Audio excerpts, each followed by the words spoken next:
For more than 4,500 years, it's been standing there, guarding its secrets in the Egyptian desert. I'm talking, of course, about the Great Pyramid of Giza. It's the last standing wonder of the ancient world. But it's so much more than a tomb. It's one of history's greatest, most mind-boggling engineering puzzles. And today, we're going to look at how a wild new idea, combined with some seriously cutting-edge physics, is finally starting to crack it open. Okay, so before we get to the solution, you really have to wrap your head around the problem.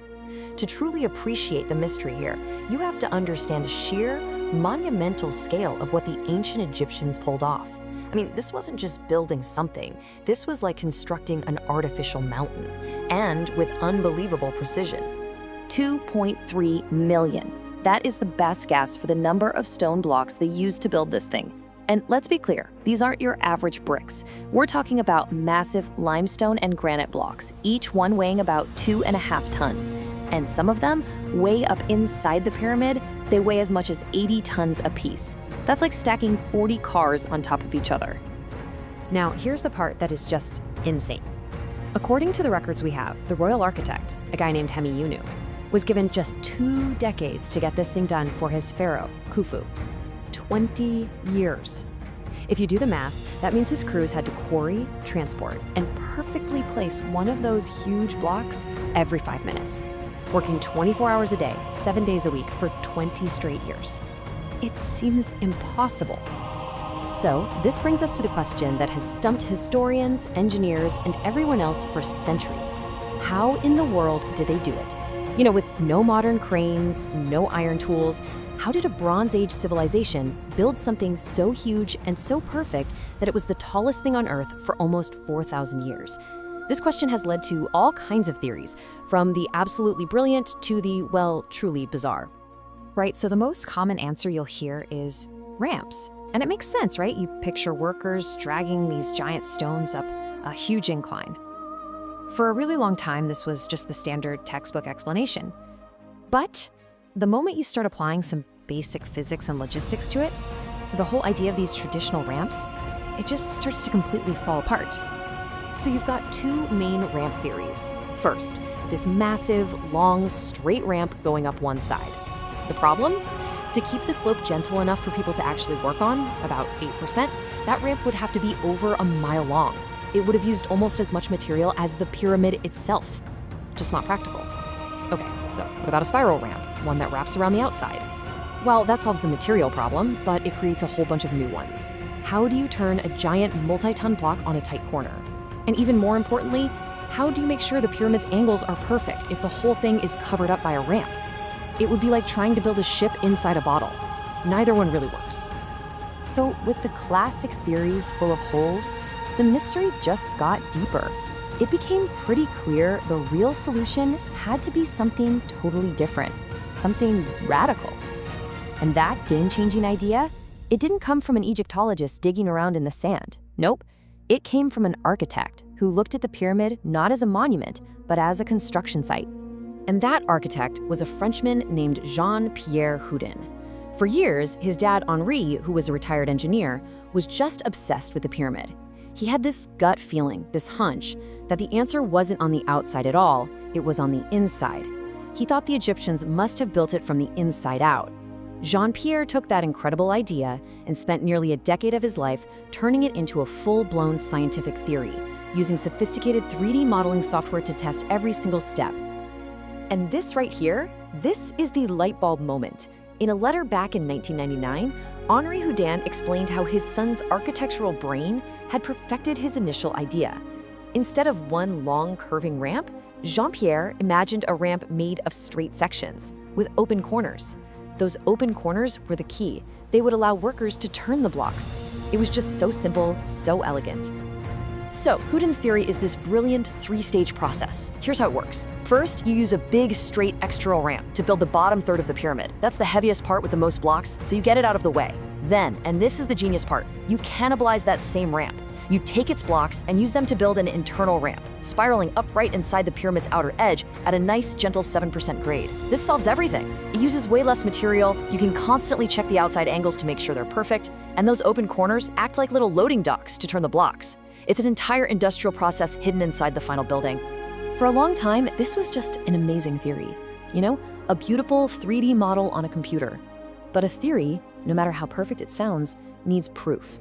It needs evidence. And to find a hidden hallway inside 2.3 million stone blocks, well, you're gonna need some pretty futuristic tech that can literally see through stone. The technology that changed everything is called muon tomography. The easiest way to think about it is like a giant cosmic ray X-ray machine for pyramids. See, muons are these tiny subatomic particles that get created when cosmic rays from space smash into our atmosphere.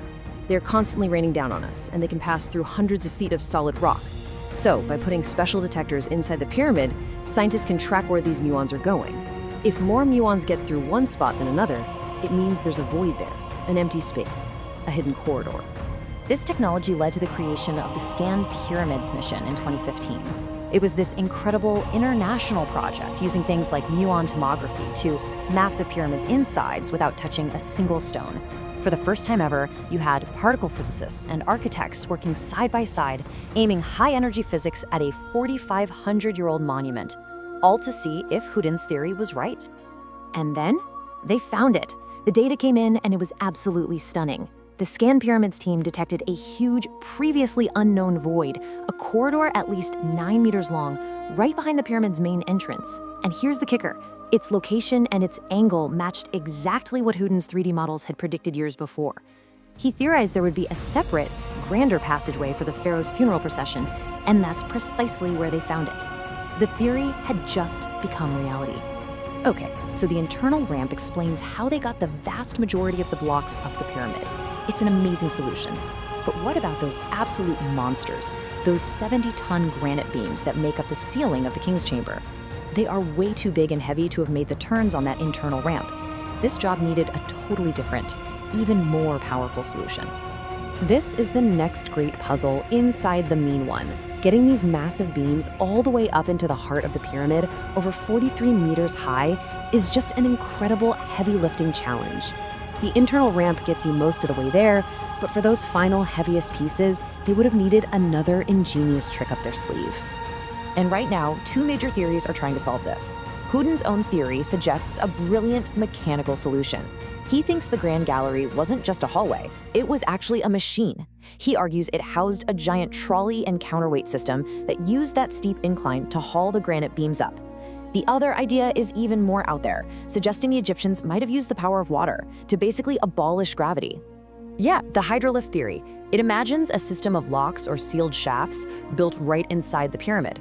By pumping water in from the Nile, the Egyptians could have used buoyancy to just float these massive stones upwards, which would dramatically cut down on the force needed to lift them. Now, there's no direct proof of this at Giza, but it's a fascinating piece of engineering that shows we're still thinking of every wild possibility to figure this out.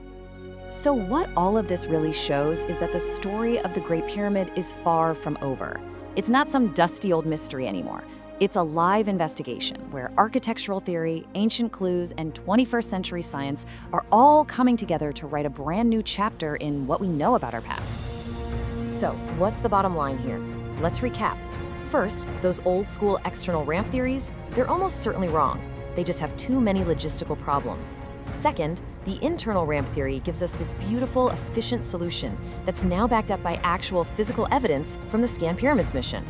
And finally, some big mysteries, like how they lifted those giant granite beams, are still up for debate, pushing us to think about even more incredible and radical ideas. Look, the discovery of that hidden corridor proves there is still more to find inside this ancient wonder. With technology getting better and better every year, we are closer than we have ever been to mapping all of its secrets. And what's so exciting is the thought that we might actually be the generation that gets to find out what's at the end of that corridor and finally put the last pieces of this incredible ancient puzzle together. Thanks for joining me.